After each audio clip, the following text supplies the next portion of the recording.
এই বিডিআরের ঘটনা হাসিনা আসার 1 মাস পরে কেন ঘটলো? হাসিনা সবকিছু জানতো, যার জন্য সেদিন ডিনারে কেন যায়নি? এটা চলে এসছে এর আগে। আমি ছিলাম, আমি গিয়েছি, হাসিনা ছিল, হাসিনাও গিয়েছে। এইবার কেন হাসিনা গেল না? তারপরের দিন কেন ঘটনা ঘটলো? হাসিনা এবং মঈনুদ্দিন এটা জানতো এবং তারা এর জন্য দায়ী, এটা মানা যায় না। কাজেই হাসিনাকে একদিন জবাব দিতেই হবে এটার জন্য। 57 জন ভালো ভালো অফিসার কিভাবে মারা হয়েছে তার চিন্তা করা যায় না। তাদের পরিবারদের সঙ্গে যে আচরণ করা হয়েছে সেটা চোখে দেখা যায় না। আমরা 57 জন অফিসারকে এই করে কাউকে পুড়িয়ে ফেলা হয়েছে, কাউকে গার্বেজের ভিতর দেওয়া হয়েছে, কাউকে আর এর সঙ্গে জড়িত ছিল আরো। আপনারা জানেন যে একজন গিয়েছিল, সে র্যাবে আমরা নিয়েছিলাম, লোকটা খুব ভালো ছিল, শায়েক আব্দুর রহমান ছিলেন, গুলজার, আপনারা জানেন গুলজার ধরেছিল ওই শায়েক আব্দুর রহমানকে। তার জন্য রাগ ছিল ওই মির্জা আজমের, তার বোনের জামাই ছিল। তার জন্য গুলজার সন্ধ্যা পর্যন্ত র্যাবকে, মোইনকে, অমুককে বারবার ফোন করেছে, হেল্প হেল্প হেল্প, সাহায্য চেয়েছে, কিন্তু কেউ এগিয়ে আসেনি।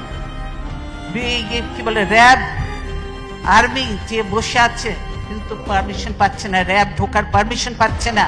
পিলখানায় যদি তারা ঢুকতে পারতো, আমি মনে করি এরকম নয়, 2-1 জন মরতে পারতো, তো সব অফিসারকে আমরা বাঁচাতে পারতাম। দেশের এটা ছিল অ্যাসেট। আজকে দেশকে ধ্বংস করে দেওয়া হচ্ছে, আর্মিকে শেষ করে দেওয়া হয়েছে। এর জন্য অবশ্যই তারপরে তদন্ত কমিটি করে তদন্ত থেকেও বাদ দেওয়া হয়েছে। এমন সব লোকজন দিয়ে তদন্ত করতে যাকে দেয়া হয়েছিল সেটা তাকে করতে দেয়া হয়নি। তারপর সে তাকে বাদ দিয়ে আরেকজনকে দিচ্ছে, দলীয় লোককে দিয়ে করে কোনো রকম নাম কাস্তে লোক দেখাতে হবে, সেটা করেছে। কে করেছে? তাদের লোক। এটা বুঝতে পারছেন। কাজে বিডিআর ঘটনার সঙ্গে হাসিনা এবং মঈনুদ্দিন সরাসরি জড়িত। তারা এদেরকে নিয়ে একসঙ্গে শেরাটন হোটেল থেকে খাওয়া এনে খেয়েছে।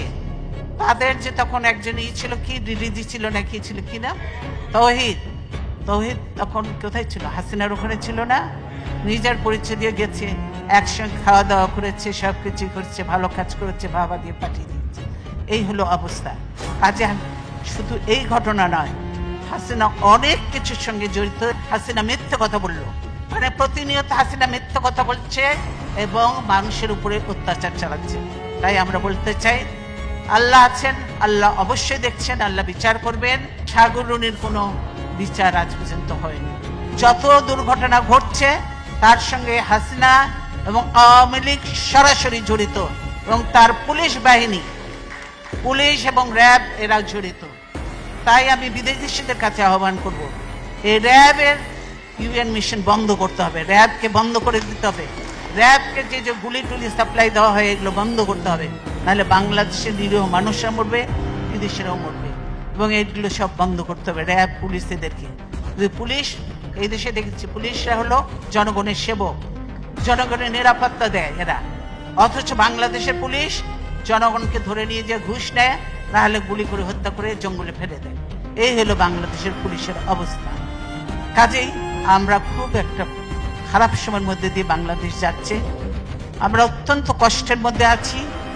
তারপরও আমি এতদিন গণতন্ত্রের জন্য সংগ্রাম করেছি, এখন অনেক বয়স হয়েছে, তারপরও বিশ্বাস আছে, আস্থা আছে, আল্লাহর উপর বিশ্বাস আছে এবং আল্লাহর রহমত আছে। গণতন্ত্রের শেষ লড়াই পর্যন্ত আমি চালিয়ে যাব এবং দেশে গণতন্ত্র পুনঃপ্রতিষ্ঠা করে ইনশাআল্লাহ তারপরে দেখা যাবে আল্লাহ যা কপালে লিখতে হবে। বাংলাদেশে কারো কথা বলার কোনো সুযোগ নয়, কোনো সাংবাদিক কিছু লিখতে পারে না, ধরে নিয়ে চলে যাবে, মামলা দিয়ে জেলে ভরে দেবে, কেউ পারে না। যা 2-4টা কথা আমি বলি, ধরলে ধরুক, কিছু আসে জানে, ভয় পাই না। প্রবাসে আপনারা আছেন এবং আপনারা কিছু কথাবার্তা বলবেন, টকশো, এখন টকশোতে যেতে পারে না, আপনারা কথাবার্তা বলবেন, আপনারা লেখালেখি করবেন, আপনারা একটু জানাবেন, সেটাই করতে হবে। কাজে প্রবাসে আমরা বলি যে আপনার সোশ্যাল মিডিয়াটাকে আপনারা বেশিভাবে কাজে লাগান, এটাকে কাজে লাগান, এবং এটা দিয়ে যেমন মিশরে সেই স্প্রিং রেভলিউশন হয়েছিল, বাংলাদেশেও এটা দিয়ে রেভলিউশন করা সম্ভব এবং গণতন্ত্রকে ফিরিয়ে আনা সম্ভব। তাই আমি আমার বক্তব্য দীর্ঘায়িত না করে আপনাদের সকলকে, আপনাদের অনেক মূল্যবান সময় দিয়েছেন, সেজন্য আপনাদেরকে ধন্যবাদ জানিয়ে আজকের মতো বিদায় নিচ্ছি। ইনশাল্লাহ ভবিষ্যতে আল্লাহ যদি জীবিত রাখে তাহলে আবার দেখা হবে। ধন্যবাদ।